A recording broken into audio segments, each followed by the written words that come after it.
السلام علیکم، میرا نام اقبال فیروز ہے اور بنیادی طور پہ میں ایک کاروباری ہوں، امپورٹ ایکسپورٹ کے کام سے وابستہ ہوں۔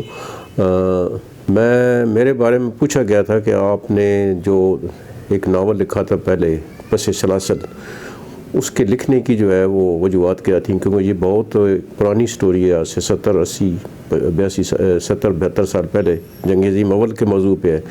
اور دوسرا ناول جو آپ کا آ رہا ہے وہ ناہموار زمین، یہ جنگ عظیم دوم پہ ہے۔ اکثر لوگ یہ سوال کرتے تھے کہ آپ کو یہ جو موضوع پرانے ہو چکے ہیں، ان پہ آپ کو لکھنے کا کیوں خیال آیا؟ کچھ ذہنی میلانات ہوتے ہیں، کچھ رجحانات ہوتے ہیں۔ ہر انسان جو ہے وہ اپنے ذہن کے اندر جو ہے وہ کچھ چیزیں جو ہے وہ محفوظ رکھتا ہے اور ان کو چاہتا ہے کہ میں ان کو آگے جو ہے وہ لوگوں تک پہنچاؤں۔ تو ایک ایسی ہی صورتحال تھی جب میرا بچپن تھا، تو اس وقت میرے آس پاس جو ہے وہ آپ کو پتہ ہے کہ یہ فوجی علاقہ ہے، چکوال کا علاقہ جو ہے، یہاں پہ اکثر ہر گھر کے اندر جو ہے کوئی نہ کوئی جو ہے وہ ایک نہیں بلکہ کئی جو ہے وہ فوجی تھے، اور وہ اس زمانے میں کچھ ایسے بھی لوگ تھے جو جنگ عظیم اول لڑ کے آئے تھے، اور دوسرے کچھ وہ بھی تھے جو جنگ عظیم دوم سے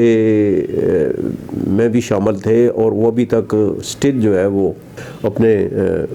ملازمت پہ تھے۔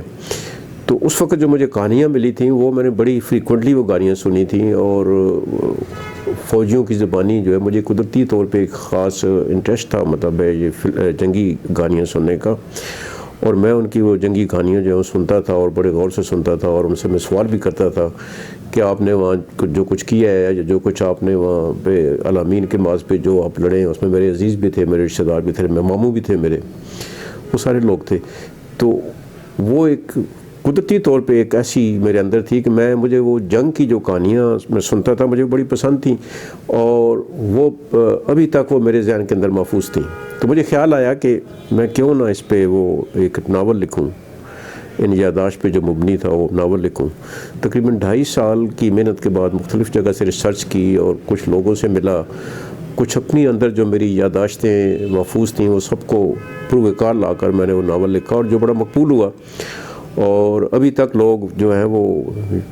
اس کو کئی لوگ بھولے نہیں، ابھی ذکر کرتے ہیں جی کہ وہ ناول جو آپ کو یقیناً ایک شاہکار ناول تھا۔ وہ پہلا ناول تو جنگ عظیم پہ تھا، اور اس میں یہ بتایا گیا تھا کہ اس وقت ہمارے علاقے کے خصوصاً چکوال پنڈی کے جو ہے حالات کیا تھے۔ اس وقت جب لوگ پہلی جنگ عظیم میں جب ہمارے بہت سے نوجوان جو ہے وہ جنگ میں شامل ہونے کے چلے گئے تھے، گاؤں کے گاؤں جو ہیں وہ یہی سمجھیں کہ نوجوانوں سے خالی ہو گئے تھے، تو اس وقت لوگ کیا محسوس کرتے تھے، کیا فیل کرتے تھے، ان کی کیا جذبات تھے، اس کو میں نے پہلے ناول کے اندر جو ہے وہ اجاگر کیا ہے۔ اور پھر دوسرا ناول، شروع میں تو خیال یہی تھا کہ یہ ایک ضخیم ناول ہوگا جس کے اندر جو ہے وہ جنگ عظیم اول اور دونوں ہوں گی، لیکن مجھے قاضی باقر وسیم صاحب نے مجھے وہ ایک قسم کی وہ تلقین کی کہ آپ ایسا نہ کریں، آپ اس کو 2 حصوں میں تقسیم کریں، جنگ عظیم پہ جو آپ لکھ رہے ہیں اول پہ وہ الگ کر دیں، اور جنگ عظیم پہ دوسرا کر دیں۔ یہ ایک عجیب اتفاق ہوا تھا کہ یہ جب میرا ناول پبلش ہو کے آیا تھا تو اس وقت 2014 میں جو ہے یہ ناول جو ہے میرا آیا تھا، اور اس سے 100 سال پہلے 1914 میں یہ جنگ چھڑی تھی، جنگ عظیم اول، اور یہ قطعاً میرے ذہن میں نہیں تھا کہ میں جو ناول لکھ رہا ہوں یہ 2014 میں جو ہے ریلیز ہوگا، پبلش ہو کے آئے گا۔ ستمبر کا مہینہ تھا یا اگست کا مہینہ تھا جب جنرل مجید ملک صاحب نے جو ہے اس کی افتتاح کیا تھا، تو مجھے انہوں نے کہا کہ آپ کو کچھ پتہ ہے کہ یہ جنگ جو آپ نے لکھا ہے یہ تو اسی مطلب 100 سال پہلے اسی سال کو شروع ہوئی تھی، تو یہ تو آپ کا عجیب اتفاق ہو گیا کہ اسی 100 سال کے بعد ستمبر میں غالباً شروع ہوئی تھی، ستمبر میں ہی آپ کا ناول آ گئے 100 سال کریکٹ 100 سال کے بعد، اور یہ ایک عجیب و غریب بات ہے جس پہ میں خود حیران ہوں۔ تو اللہ کے فضل سے اس میں مطلب ہے کہ ڈکو صاحب نے جو ہے اس کو ڈان اخبار میں بھی دیا، اور یہ بات برٹش ایمبیسی تک پہنچی، انہوں نے مجھے کال کیا اور بڑی مجھے اپریشیشن لیٹر بھی دیا۔ اب دوسرا جو ناول ہے یہ ابھی تک پبلش نہیں ہوا، لیکن کچھ دنوں تک یہ آ رہا ہے، یہ ناہموار زمین کے نام سے۔ یہ ناول جو ہے یہ بھی جنگ عظیم دوم پہ ہے، اور اس جنگ عظیم دوم کے دوران جو ہمارے علاقے کی صورتحال تھی، جو لوگوں کی سوچ تھی اور جو لوگوں کی پریشانیاں تھیں، اور جو لوگوں کے اندر جو ہے وہ ان کے اندر جو ان کے زخم تھے، جو کسی کے شہید ہونے، ساری شہید میں کہہ رہا ہوں، جو کسی کی موت سے جو ہے وہ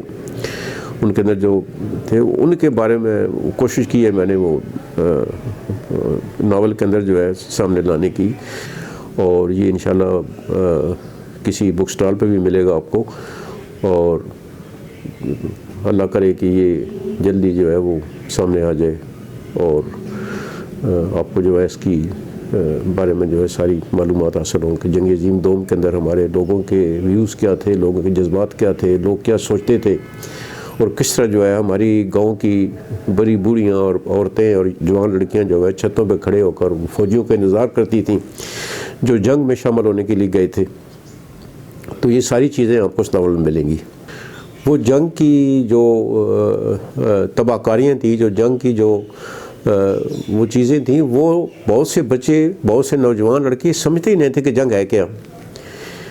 تو وہ کئی تو جو ہے شوقیہ جاتے تھے جنگ میں شامل ہونے کے لیے، اور کچھ بھرتی ہونے کے لیے، اور کچھ ایسے تھے جو گھر سے کسی وجہ سے مجبوریوں کے تحت بھاگ کے جو ہے جنگ میں شامل فوج میں شامل ہوا کرتے تھے۔ تو ایسی داستان ہے ان 3 دوستوں کی جو کسی وجہ سے گھر سے بھاگے اور جیلم جا کے وہ فوج میں بھرتی ہوئے، اور وہ کن کن حالات سے گزرے، کن کن واقعات سے گزرے، وہ سارے اس ناول کے اندر ہیں۔ اور اس کے بعد یہ ہے کہ جو گاؤں کے حالات تھے، گاؤں کے حالات کیا تھے کہ لوگ کیا سوچتے تھے، ان کا کلچر کیا تھا۔ مثال کے طور پہ یہ ہے کہ گاؤں کا جب نمبردار مرتا ہے تو اس وقت وہاں کیا صورتحال پیدا ہوتی ہے، کس طرح وہ رات کو 12 بجے لوگوں کو اٹھاتے ہیں کہ تم نے فلاں جگہ جانا ہے، تم نے فلاں جگہ جانا ہے، تم بھائی اٹھاؤ جاؤ، تم نے فلاں گاؤں جانا ہے۔ تو وہ بڑی مستعدی سے وہ لوگ تیار ہو کے لاٹھی ہاتھ میں پکڑ کے، لالٹین ہاتھ میں پکڑ کے وہ اسی وقت جو ہے روانہ ہو جایا کرتے تھے۔ تو جب کوئی بیمار ہوتا تھا تو اس وقت ان کی کیفیت کیا تھی کہ بیمار کو شہر لے جانے کے لیے کیا کرتے تھے، ٹرانسپورٹ بھی نہیں تھی، اور بھی کئی مسائل تھے، تو چرپائی پہ اٹھا کے جو ہے وہ اپنے بیماروں کو جو ہے وہ شہر پہنچایا کرتے تھے، اور چرپائی پہ ہی واپس لایا کرتے تھے۔ تو اس قسم کی جو صورتحال اس وقت زمانے میں تھی وہ اس ناول کے اندر بیان کی گئی ہے۔ ایک طرف تو جنگ عظیم دوم ہے، اور دوسری طرف اس علاقے کے لوگوں کے حالات و واقعات ہیں کہ وہ کس طرح زندگی بسر کر رہے تھے، اور ان کے کیا جو ہے مشاغل تھے، اور وہ کیا سوچتے تھے جنگ کے بارے میں۔ میں اس سلسلے میں ڈاکٹر ارشد محمود کا بہت شکر گزار ہوں۔ پروفیسر صاحب نے میری بہت زیادہ مدد کی ہے اس ناول کی تدوین کے لیے اور اس کو بہتر بنانے کے لیے، میں ان کا بہت مشکور ہوں۔ اور اس کے ساتھ میں علی خان کا بھی بہت مشکور ہوں کہ انہوں نے بھی میری جو ہے اس ناول کو کی اشاعت میں میری حوصلہ افزائی فرمائی ہے، اور یہ دونوں صاحبان نے میری بہت مدد کی ہے، میں ان کا بہت مشکور ہوں۔